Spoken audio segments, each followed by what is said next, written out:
Welcome to this video where we explore the incredible features of FileFileGo. Today, we'll delve into the world of channels and discover how to create a channel, a subchannel, and an entry. Think of an entry as an interesting post on a blog or forum, filled with engaging text and compelling media. Let's dive right in.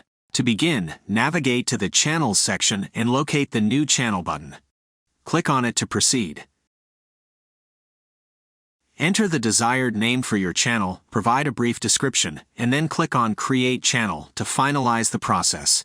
Please note that channel creation incurs a fee determined by the network in order to prevent spamming of both the Channels section and the blockchain.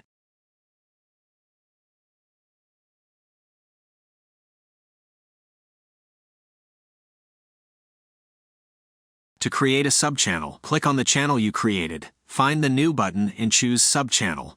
Enter the required information and click on Create Subchannel and wait for a few seconds.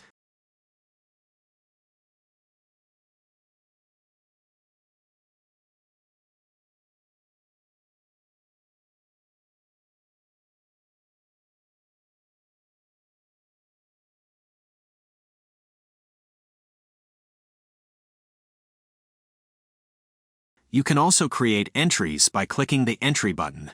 Enter the name and the desired text. You can format your text, insert headers and code blocks.